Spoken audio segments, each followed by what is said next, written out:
প্রিয় দর্শক বিন্দু, আসসালামু আলাইকুম। এই হলো আমার 2.5 বছরের বাগান। একবারে ঘাসমুক্ত, পরিবেশ সম্মত, শুধু নিম পাতা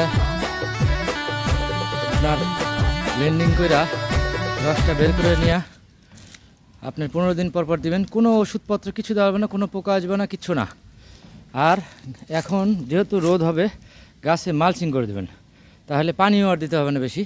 ওই হয়তো 15 দিন পরে একদিন একটু হালকা পানি দিলেন, বাট এখন পানি দেওয়ার দরকারই নেই, কারণ সামনে মুকুল আসবে প্রত্যেকটা গাছে।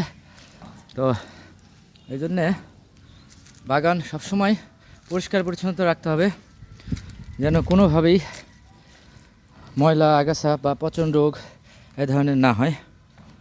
এই জন্যে প্রত্যেকটা গাছ যেন চকচক চকচক করে। এই যে বড়ই আসতেছে, চলে আসছে অলরেডি। হ্যাঁ, আপনার মালটা, কমলা, এটা একটা মিশ্র বাগান, আম, জাম, নারিকেল সবই চলে আসছে আল্লাহর রহমত। এবং খেজুর গাছ 10টা খেজুর গাছ লাগাইছিলাম, মানে বাইতুল মোকাররম থেকে 200 টাকার খেজুর কিনছিলাম সব রকমের।